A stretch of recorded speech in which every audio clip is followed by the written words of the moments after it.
Good morning again. Let's start with our again second lecture of from unit 6 of DA, multi-threaded and distributed algorithm. So in second lecture, we'll start with a performance measure where the work of a multi-threaded computation is the total time to execute the entire computation on one processor. मतलब कोई भी काम अगर आपको दिया है वो काम को एक्चुअल एग्जीक्यूट करने के लिए एक प्रोसेसर पे जो टाइम लगता है उसको हम बोलते हैं work. That means work is a sum of the time taken by each thread because on one machine multiple threads can work. इसके लिए हमने यहाँ पे word भी क्या use किया है, multi-threaded computation. Now next keyword is a span. So here span is nothing but it is the largest time to execute the thread along any path of the computational directed acyclic graph. इसका meaning जब आप multiple threads में कुछ चीज जब execute करते हो तो स्टार्ट से लेके एंड तक जो सबसे लॉन्गेस्ट टाइम लगता है कोई एक थ्रेड को कंप्लीट करने के लिए उस पर्टिकुलर स्पैन को बोला जाता है, लॉन्गेस्ट स्पैन को बोला जाता है span. The next is for DAG, that is directed acyclic graph, in which each stand takes unit time. The span equals the number of vertices on the longest or critical path in a DAG. So critical path यानी क्या कि जिसमें span जो होता है it is equal to the longest vertices. तो span मतलब जैसे हमने देखा कि एक थ्रेड को स्टार्ट से लेके एंड तक टोटल कितना टाइम लगता है एग्जीक्यूट करने के लिए. अब इसमें सबसे लॉन्गेस्ट जो स्पैन रहेगा जिसमें स्पैन और वर्टाइसेस जो दोनों हैं इनका टोटल नंबर इक्वल रहेगा उसको हम बोलते हैं critical path in DAG. So here one example they have given. अब देखो ये जो एग्जाम्पल है ये है फिबोनेसी सीरी 4 का जो हमने ऑलरेडी लास्ट लेक्चर में देखा था फिबोनेसी सीरी 6 के लिए या फिर 4 के लिए. तो 4 अगर फिबोनेसी सीरी ऑफ 4 निकालना है तो 4 इज डिपेंड ऑन 3 एंड 2. अगर मुझे फिबोनेसी सीरी 3 निकालना है it is depend on Fibonacci 2 and 1. अगर मुझे फिबोनेसी 2 निकालना है it is depend on 1 and 0. सब इसमें अगर हम देखेंगे कि ये वाला जो लीफ नोड्स है ओके सो सबसे लॉन्गेस्ट या फिर डेप्थ वाला जो लीफ नोड है वो यहाँ पे आ रहा है. तो इसके लिए ये लॉन्गेस्ट पार्ट नहीं हो सकता हमारा. Okay so we can see that these are two the longest part. अब इसमें भी फिबोनेसी 1 और उसके बाद कौन सा आता है फिबोनेसी 0. जब ये दोनों एग्जीक्यूट हो गए तब आप फिबोनेसी 2 की वैल्यू निकाल सकते हो. अगर आपको अभी भी ये समझ में नहीं आ रहा है कैसे निकालना है तो just watch the my previous videos of the on unit 6 unit lecture 1. You will get understand. तो अब यहाँ पे अगर हम लोग देखेंगे कि लॉन्गेस्ट पाथ कौन सा है कि जब हमको फिबोनेसी 4 निकाला था जिसमें हमने देखा था कि it it creates 3 threads A B and C. तब जैसे ही ए ये थ्रेड आता है इसने क्या किया चेक किया कि फिबोनेसी 4 है तो it require again to find out a Fibonacci of 3. So अब यहाँ पे इसने वापस एक नया थ्रेड क्रिएट किया अगेन ए का जिसने फिबोनेसी 3 के लिए एग्जीक्यूट करना स्टार्ट किया. अगेन यहाँ पे 3 को निकालने की इसको 2 को जरूरत पड़ रही तो और एक न्यू ए थ्रेड आ गया यहाँ पे. अब उसको पता चला कि फिबोनेसी 2 निकालना है तो उसके लिए फिबोनेसी 1 एज वेल एज 0 लग रहा है. तो यहाँ पे ए के बाद जो बी आ रहा है बी ने किसको कांटेक्ट किया 0 को. It given a return value to the C. Now C return the value here to the again this one C. यहाँ पे फाइनल वैल्यू जो है वापस सी की तरफ आ गया है. So this is a longest distance. Okay तो यहाँ पे अगर हम देखेंगे फॉर फिबोनेसी 4 वी हैव 17 वर्टाइसेस. कैसे 17 है 1 2 3 4 5 6 7 8 9 10 11 12 13 14 15 16 एंड 17. तो ये पूरे ग्राफ में हमारे टोटल वर्टाइसेस कितने हो गए हैं 17. और इसके लिए थ्रेड्स भी कितने बन गए हैं 17 थ्रेड बन गए हैं. बट इसमें से सबसे लॉन्गेस्ट पाथ जो है जो रेड कलर में दिखाया है इसके अंदर टोटल वर्टाइसेस कितने आ रहे हैं 8. अगर हम देखेंगे तो 1 two, three, four, five, six, seven and eight. So total 8 vertices है जिसमें लॉन्गेस्ट पाथ आ रहा है। Assuming a unit time for each thread, we get work equal to 17 time unit, क्योंकि टोटल वर्टाइसेस कितने हैं या टोटल थ्रेड 17। इसके लिए वर्क कितना हो गया 17। अब इसमें लॉन्गेस्ट पाथ कितने कितने वर्टाइसेस का है 8, इसके लिए स्पैन की वैल्यू क्या हो गई 8 यूनिट ऑफ टाइम। और इस 8 यूनिट ऑफ टाइम में भी वर्टाइसेस टोटल कितने आ रहे हैं 8 आ रहे हैं, इसके लिए क्रिटिकल पाथ भी क्या हो गया हमारा equal to 8 vertices. So this is how the performance measure done. This is a simple example. Now here the actual running time of a multi-threaded computational depend not only on its work and its span, but also on how many processors are available and how the scheduler allocates stands to processor. तो यहाँ पे उन्होंने बोला है कि जब आपको performance major करना है तो खाली वर्क और स्पैन के ऊपर डिपेंड नहीं है, बिकॉज मल्टी थ्रेड में काफी बार मल्टीपल प्रोसेसर्स भी इन्वॉल्व होते हैं। So it is again depend on how many multiple processors are available and आपका जो वर्क है उस प्रोसेसर के ऊपर कैसे उसको वर्क को शेड्यूल किया जाता है। So depend on the how you are scheduling a work and how many processors are available. Now next is the speed up. This is again a very main concept. The speed up of a computation on P processor by the ratio T1 by TP, which says how many time faster the computation is on P processor than on one processor. Speed up यानी क्या है, जैसे अगर मैं कोई काम one processor पे complete कर रही हूँ और मुझे अगर लग रहा है 5 मिनट, अगर वही हम 10 प्रोसेसर पे करें तो ऑब्वियसली टाइम जो है वो कम हो जाएगा, यानी हमारा वर्क जो है वो स्पीड अप हो गया। तो कितना स्पीड अप हुआ it is depend on how many processor you have used.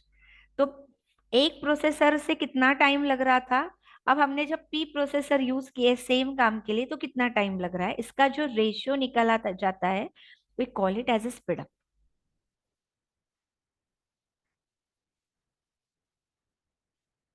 So here some formulas they have given, like T1 that is running time on a single processor, TP running time on a P processor, and T infinity that is running time on an unlimited processor. So here the work law is an ideal parallel computer with P processor can do at most P unit of work. Total work to do is T1. So here the formula will be P into TP should be greater than or equal to T1. So the work law is TP should be greater than or equal to T1 divided by P. P means total कितने processor आपने use किए हैं और P processor को use करके आपको कितना time लग रहा है वो काम को कंप्लीट करने के लिए। So it should be either greater than और equal to T1 divided by P. T1 means total work जो आपको कंप्लीट करना है. So this is called as the work law. Now next is a span law. There are different laws are there like work law, span law. Span law it is a P processor ideal parallel computer cannot run faster than a machine with unlimited number of processor.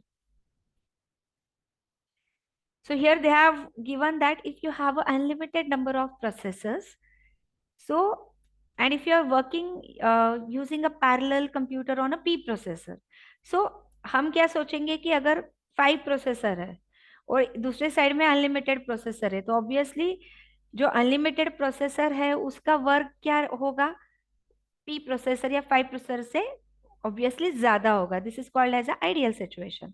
But however a computer with a unlimited number of processor can emulate a P processor machine by using simply P of its processor.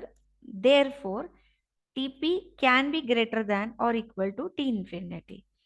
तो अगर आपके पास P processor है और दूसरी side में unlimited processor है तो जो टाइम लग रहा है P प्रोसेसर से दैट कैन बी ग्रेटर और that can be equal to the unlimited processor time. So which is called as a span law.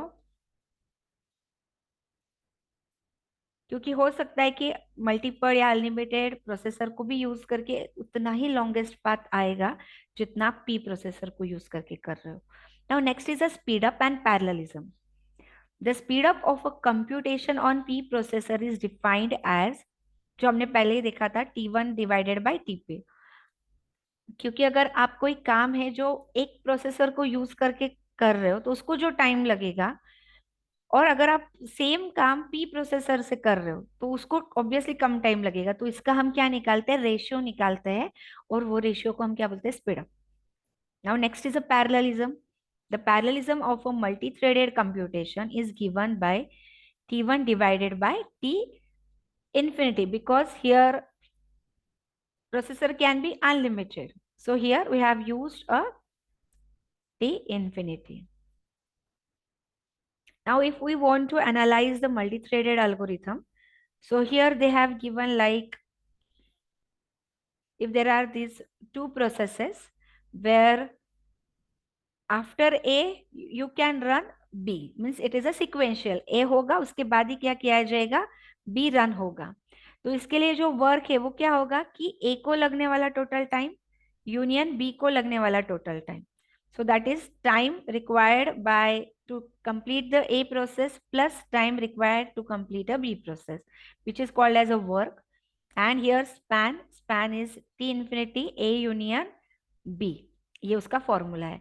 अगर सेम दोनों कंप्यूटेशन जो है आपने अगर ये पैरेलली रन किए, ए और बी दोनों सिक्वेंशली करने के बाद जो है पैरेलली रन किए, और पैरेलली उसका आउटपुट जो है वो जनरेट करके कंबाइन किया, so work of T1 A union B equal to T1 of A plus T1 of B. तो यहाँ पे अगर हम देखेंगे कि वर्क के इसमें कोई चेंज नहीं, क्योंकि टोटल जो काम है ए को भी उतना ही करना पड़ रहा है, बी को भी उतना ही करना पड़ रहा है, जब भले आप सिक्वेंशियल करो या पैरेलल करो। So here total work is no change, but if I consider about a span, so here the span is T of A plus T of B, T infinity of A plus T infinity of B। तो दोनों का addition हो रहा है, लेकिन यहाँ पे addition की बजाय दोनों में से जिसको ज्यादा टाइम लग रहा है बस that time we have to consider, क्योंकि दोनों पैरेलली चल रहे हैं। तो दोनों में से एक सपोज 2 मिनट में खत्म हो गया, दूसरे को 3 मिनट लग रहा है। ओबे ओके, और दोनों का आउटपुट हमको मर्ज करना है, तो जब तक दोनों का आउटपुट नहीं आएगा हम आगे नहीं जा सकते। सो मैक्सिमम टाइम कितना लगने वाला है यहाँ पे, 3 मिनट्स लगने वाला है। So it is not a addition, it is a maximum between two, which is called as a multi-threaded algorithm in a parallel.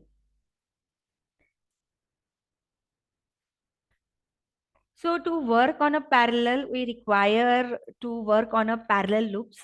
तो parallel loops के लिए यहाँ पे हमको कुछ keywords है जो use करने पड़ते, that is spawn, sync keywords as well as parallel keyword, which gives you that it is a concurrency work you are doing. तो यहाँ पे सिंपल एग्जाम्पल अगर दिया है, तो सिंपल एग्जाम्पल में अगर आप देखोगे तो जहां जहां पे हम लोगों ने क्या किए है, फॉर लूप लगा है। So if you see here there are 3 for loops totally, but only in 2 for loops we have used a parallel keyword. So it indicate that कि first वाला जो for loop है ये parallelly रन हो सकता है, second वाला for loop जो है ये parallelly रन हो सकता है, but third वाला जो for loop है हो सकता है ये डिपेंडेंट है फर्स्ट वैल्यू के ऊपर, सेकेंड वैल्यू डिपेंड है सेकेंड वैल्यू के ऊपर third, so you cannot work it in a parallel. इसके लिए इसको सिक्वेंशियली करना है। तो जहां पे सिक्वेंशियली करना है, don't use a parallel keyword. जहां पे आपको लग रहा है कि ये फॉर लूप पैरेलली रन हो सकता है, just add a keyword that is parallel before that loop. So now you can see there is one more example they have given, like in this for loop we have used here a spawn keyword. Spawn indicate that you are creating a child processes। Parent क्या कर रहा है, child process को create कर रहा है, और child process create करने का पेरेंट उसको वेट नहीं कर रहा है। वेट करने के बजाय वो क्या कर रहा है कि जैसे जैसे चाइल्ड का प्रोसेस रन होगा, साइड बाय साइड पेरेंट भी उसका काम क्या कर रहा है, वर्क कंप्लीट कर रहा है। तो if this is a condition, you can use a spawn keyword and at the end you have to use a sync keyword। sync क्या बताता है कि जितने भी चाइल्ड प्रोसेस क्रिएट की है पेरेंट ने, जैसे सारे चाइल्ड प्रोसेस का रनिंग कंप्लीट होगा, that time parent will wait to make a synchronization of the output generated by children to with the parent values. Now while we are working in a parallel loops, there is race condition can come. So race condition is a multi-threaded algorithm is deterministic if and only if does the same thing on the same input no matter how the instructions are scheduled. And multi-threaded algorithm is non-deterministic if its behavior might vary from run to run. तो दो keyword है यहाँ पे जिसके ऊपर हमको concentrate करना है, एक है डिटर्मिनिस्टिक और सेकेंड है नॉन डिटर्मिनिस्टिक. सो डिटर्मिनिस्टिक यानी क्या होता है कि जिसमें सेम इनपुट अगर आपको मिल रहा है, ओके, तो कोई जरूरी नहीं कि आपने जो इंस्ट्रक्शन है वो कैसे शेड्यूल किए, पैरेलली किए, सिक्वेंशियल किए या what ever it is, but you will get a same output. Okay, same time में आपको आउटपुट मिलने वाला, इसको हम बोलते हैं डिटर्मिनिस्टिक. और नॉन डिटर्मिनिस्टिक मतलब क्या, कि जिसमें हर एक रन पे उसका बिहेवियर या उसको लगने वाला टाइम ये क्या हो सकता है, डिफरेंट हो सकता है, उसका आउटपुट भी डिफरेंट हो सकता है. That is called as a non deterministic. Now deterministic race condition का एक एग्जांपल यहाँ पे दिया है उन्होंने. यहाँ पे लिखा है x equal to 0 parallel for I equal to 1 to 2 do x equal to x plus 1 and then we have to use a print x, जिसमें I की वैल्यू पहले फर्स्ट होगी तभी भी x की वैल्यू इंक्रीमेंट होगी, जब I की वैल्यू 2 होगी तभी भी x की वैल्यू इंक्रीमेंट होगी, एंड हम उसको क्या करेंगे, प्रिंट करेंगे. तो अगर हम इसको सिक्वेंशियली रन करते हैं लॉजिकली, तो x की वैल्यू जब प्रिंट होगी तो क्या होनी चाहिए, जैसे x अगर यहाँ पे 0 है तो जब I की वैल्यू 1 हो जाएगी, मतलब पहली बार ये x की वैल्यू को इंक्रीमेंट करेगा तो 1 बन जाएगा. अगेन ये लूप में जाएगा, यहाँ पे I की वैल्यू जब 2 हो जाएगी तो अगेन x की वैल्यू इंक्रीमेंट हो जाएगी, तो ये भी क्या हो जाएगी, 2 हो जाएगी. तो फाइनल आउटपुट x का क्या आना चाहिए था, प्रिंट का 2 आना चाहिए लॉजिकली. सो डिटर्मिनेसी कंडीशन मतलब क्या होता है कि इसमें तीन ऑपरेशंस जो है वो परफॉर्म होते हैं जो सिक्वेंशियल इंस्ट्रक्शन में रन होते हैं. वेरी फर्स्ट इज एक्स की जो स्टार्टिंग वैल्यू उसको रीड करो मेमोरी में से into one of the processors register, then increment the value of the register and then write the value in the register back into X memory. मतलब X की value को पहले हमने read किया, किसी एक रजिस्टर में टेम्पररी कंप्यूटेशन के लिए स्टोर किया, उसके बाद उस वैल्यू को इंक्रीमेंट किया और उसके बाद वापस ये वैल्यू एक्स को अलॉट की, यानी एक्स का जो मेमोरी लोकेशन है वहां पे लिख दिया. So this is actually sequence of operation to make a one increment in a x. So you require three operations to perform. That is read, increment and write. So here they have given like, तो same example अगर हम देखते हैं कि कैसे work होता है. So just see here कि x की वैल्यू पहले 0 थी, उसके बाद ये x की वैल्यू हमने एक प्रोसेसर के R1 नाम के रजिस्टर को असाइन की. आफ्टर दैट रजिस्टर को इंक्रीमेंट किया, इसके लिए रजिस्टर की वैल्यू 1 हो गई. एट द सेम टाइम मतलब पैरेलली वर्क कर रहे, ओके, तो सेम टाइम पे R2 रजिस्टर ने भी क्या किया, दूसरे प्रोसेसर ने भी क्या किया, x की वैल्यू को किसी दूसरे रजिस्टर को असाइन किया, दैट इज R2 को, उसने भी वैल्यू क्या ली, 1. अब आप यहाँ पे देखो कि जबकि इसकी वैल्यू इंक्रीमेंट हो गई थी, लेकिन वो इंक्रीमेंटेड वैल्यू बैक उस मेमोरी लोकेशन पे लिखने के पहले ही किसी और प्रोसेसर ने x की सेम 0 वैल्यू क्या की, रीड कर ली. अगेन R2 ने भी उसकी वैल्यू को इंक्रीमेंट किया, वैल्यू 1 आ गया. x ने R1 ने उसकी वैल्यू वापस x पे लिखी, दैट इज 1. और यहाँ पे भी अगर R2 ने भी उसकी वैल्यू वापस लिखी तो उसकी भी वैल्यू क्या आ रही है, 1. तो जब हम इसकी x की वैल्यू को प्रिंट करेंगे तो आंसर क्या आएगा, 1. Means instead of 2 it will going to print a 1.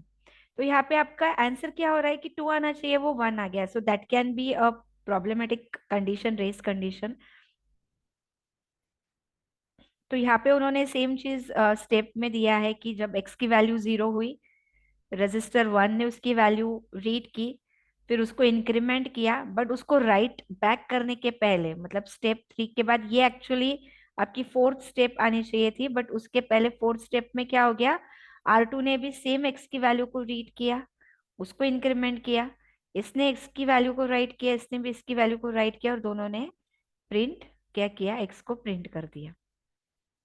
So this is called as a determinacy race condition. Now next is a matrix multiplication example they have given. So one can multiply the n by n matrices serially in time O of n raised to log 7. अगर आपको कोई n by n matrices दिया है, जिसको आपको matrix multiplication के लिए दिया है, अगर आप सीरियली मैट्रिक्स मल्टीप्लिकेशन परफॉर्म करते हो, so it require actually the n raised to log of 7 means n raised to 2.81 which is nearer to 3 means n raised to 3 हम जिसको बोल सकते हैं using divide and conquer method, मतलब instead of सो यहाँ पे उन्होंने स्टारसन्स का डिवाइड एंड कॉन्कर मेथड से बताया कि इतना आपको टाइम कॉम्प्लेक्सिटी लग सकता है. तो यहाँ पे simple divide and conquer method जो है वो यहाँ पे दिया है कि कैसे परफॉर्म किया जाता है. सो अगर यहाँ पे these are the two matrices 1 and 2, जो 2 by 2 मेट्राइसेस है, और मल्टीप्लीकेशन करने के बाद आंसर कहाँ पे स्टोर होने वाला है, सी मेट्राइसेस में. सो अगर सिक्वेंशियली हम इसको रन करते हैं तो this value get multiplied with this value plus this value get multiplied with this value. मतलब हमको पता है कि कैसे होता है, first row multiplied with first column जो यहाँ पे उन्होंने दे दिया है. After that again A11 multiplied with this value and A12 multiplied with this value means first row multiplied with second column जो यहाँ पे दे दिया है. Likewise next इसमें क्या आएगा, second row get multiplied with first column, again second row get multiplied with second column, and after adding this value we will get a output. This is how the divide and conquer works. But if you want to work the same using parallel multi-threaded algorithm, so here they have given like we have to like how will work in a parallel. So अगर हम लोग देखेंगे यहाँ पे कि जो algorithm का नाम हम लोगों ने क्या दिया है, multiply recursive C, A, B and C. So it is calling this particular process itself. So कितनी बार वो कॉल हो रही है, it is calling almost 7 to 8 times. और हर एक के आगे यहाँ पे क्या लग गया है, स्पॉन कीवर्ड लग गया. इसका means these are the different thread which is created by this parent process and this all is going to work parallelly. तो यहाँ पे अगर हमको पता है कि ये वाली जो पोजीशन है C11 पोजीशन, तो C11 पोजीशन के लिए हमको क्या क्या करना पड़ेगा, C11 एंड B11 इसकी वैल्यू को यूज करना पड़ेगा. ओके सेम ऐसे ही अगर C12 की पोजीशन निकालनी है तो हमको क्या करना पड़ेगा, 11 and 12. So this by just giving the different location values and to which you have to multiply, just passing this value it can work in a parallel condition. तो यहाँ पे जैसे C11 C12 C21 C22, after that T11 T12 T21 and last में T22, ये अलग अलग position है. मतलब क्या, इस वैल्यू को निकालने के लिए एक पोजीशन ले ली, इस वैल्यू को निकालने के लिए एक पोजीशन ली, तो टोटल हमको कितने बार मल्टीप्लाई कर रहे हैं, हम टोटल 8 टाइम मल्टीप्लाई कर रहे हैं. ओके तो हर एक मल्टीप्लीकेशन का आंसर जो है वो स्टोर करने के लिए हम लोगों ने क्या लिया है, C11 C12 C21 then T11 12 like वैसे. तो ये ऑटो मल्टीप्लीकेशन के आंसर क्या हो गए हैं, पैरेलल इसके अंदर स्टोर हो गए हैं. और जैसे ही ये स्टोर हो जाते हैं उसके बाद हम कौन सा कीवर्ड यूज करने वाले हैं, सिंक, ये कीवर्ड यूज करने वाले हैं. अब सिंक कीवर्ड में क्या होता है कि जैसे ये सारे चाइल्ड प्रोसेस रन हो जाएंगे, यानी सारे आउटपुट जब रेडी रहेंगे, उसके बाद क्या होगा, पैरेलली इन सारे पोजीशन का हमको क्या करना है, एडिशन करना है. जैसे ये वैल्यू रेडी है, ये वैल्यू रेडी है, बट इसके बाद हमको क्या करना है, इसका मल्टीप्लीकेशन करना है. सो यहाँ पे हमने पैरेलली फॉर लूप लगा के क्या किया है, इस टोटल C और T, ये जो दो सी, फर्स्ट वाली पोजीशन हमेशा सी होती है इसके अंदर, और जो सेकेंड वाली पोजीशन है ये वाले, इसको हमने स्टोर किया है टी के अंदर. ओके, तो हमने यहाँ पे सी और टी ये वैल्यू को ऐड किया है और फाइनल हमारे मैट्रिक्स में क्या कर दिया, इसमें सेव कर दिया. So this is how it the multi threaded matrix multiplication work. So again, they have given an example of merge sort. So same merge sort, you can use a spawn and sync keyword. So here we will end with our today's lecture. Our third lecture will be the end of our sixth unit. Thank you so much for watching.